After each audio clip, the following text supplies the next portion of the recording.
Well done on completing the AutoML lab. You've now had a chance to use Vertex AI to build a machine learning model without writing a single line of code.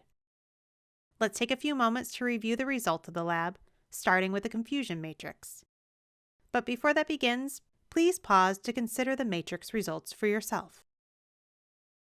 The true positives were 100%. This represents the percentage of people the model predicted would repay their loan who actually did pay it back. The true negatives were 87%. This represents the percentage of people the model predicted would not repay their loan who indeed did not pay it back. The false negatives were 0. This represents the percentage of people the model predicted would not repay their loan but who actually did pay it back. And finally, the false positives were 13%. This represents the percentage of people the model predicted would repay their loan, but who actually did not pay it back. As a general principle, it's good to have high true positives and true negatives, and low false positives and false negatives. However, how high or low they need to be really depends on the business goals you're looking to achieve.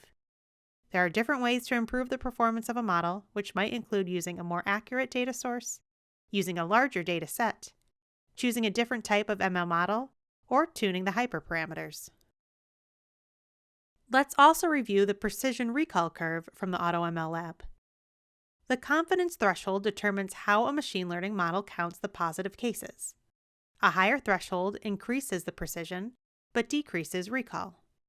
A lower threshold decreases the precision, but increases recall. Moving the threshold to 0 produces the highest recall of 100% and the lowest precision of 50%. So what does that mean? That means the model predicts that 100% of loan applicants will be able to repay a loan they take out. However, in actuality, only 50% of people were able to repay the loan. Using this threshold to identify the default cases in this example can be risky, because it means that you're only likely to get half of the loan investment back.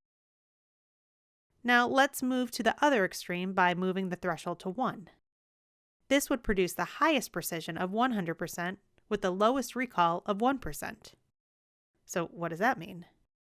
It means that of all the people who are predicted to repay the loan, 100% of them actually did. However, you rejected 99% of loan applicants by only offering loans to 1% of them. That's a pretty big loss of business for your company. These are both extreme examples, but it's important that you always try to set an appropriate threshold for your model.